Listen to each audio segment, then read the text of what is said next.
Tanvi कोलती big boss मराठीच्या 6व्या सीझनची विजेती झाल्यापासून सध्या तन्वीची सगळीकडे चर्चा रंगली आहे.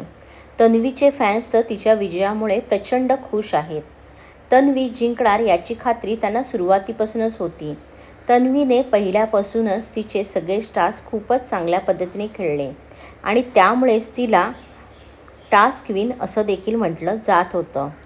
तन्वी जिंकणार ह्याची खात्री तिच्या चाहत्यांना पहिल्यापासूनच असली तरी राकेश बापटने तिला खूपच चांगली टक्कर दिली. आता तन्वी जिंकल्यापासून सोशल मीडियावर तिचे चाहते तिला भरभरून शुभेच्छा देत आहेत. तन्वी गेल्या अनेक दिवसांपासून अनेक मुलाखती देत असून तिने दिलेल्या एका मुलाखतीची सध्या चांगली चर्चा रंगली आहे. कारण या मुलाखतीमध्ये तन्वीने तिच्या जोडीदाराविषयी भाष्य केलं आहे. तन्वी कधी लग्न करणार आणि कोणाशी लग्न करणार याविषयी तिने एका मुलाखतीत सांगितलं आहे. राजश्री मराठीला नुकतीच दिलेल्या मुलाखतीमध्ये तिला तिच्या लग्नाबाबत विचारले असता तिने सांगितलं आहे की सध्या तरी मी माझ्या करिअरसोबत लग्न केलं आहे आणि मी बिग बॉसमध्ये जाण्याच्या आधीच मी घरात असताना लव्ह ट्रायंगल देणार नाही हे आधीच ठरवलं होते. मी घरामध्ये एकटी गेली आणि एकटीच बाहेर पडणार हे मी आधीच ठरवलं होतं.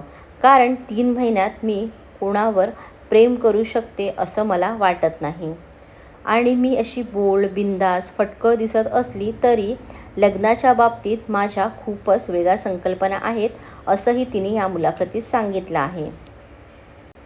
तिने या मुलाखतीत म्हटलं आहे की मी फटकळ, बोल्ड अशी दिसत असली तरीही मी माझा लग्नाचा संपूर्ण निर्णय हा माझ्या आईवर टाकला आहे.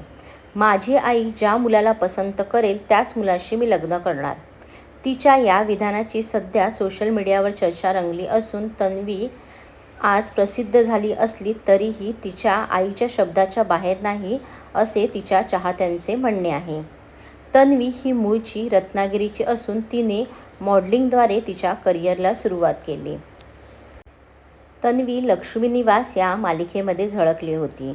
झी मराठीवरील या मालिकेतील तिच्या भूमिकेचे कौतुक झाले होते आणि आता ती बिग बॉस मराठीच्या घरातून बाहेर पडल्यानंतर पुन्हा एकदा आपल्याला चित्रपट आणि मालिकांमध्ये दिसणार आहे. आता तिची नवीन भूमिका कोणती असणार याची उत्सुकता तिच्या चाहत्यांना नक्कीच लागलेली आहे. तन्वीने रियालिटी शोमध्ये देखील भाग घेण्याची इच्छा व्यक्त केली आहे. तन्वी आता कोणत्या भूमिकेत दिसते हे आपल्याला काही दिवसातच कळेल. यांसारखे व्हिडिओ पाहण्यासाठी पी स्क्वेअर मराठीला सबस्क्राईब करा आणि आमचे व्हिडिओ लाईक आणि शेअर करा.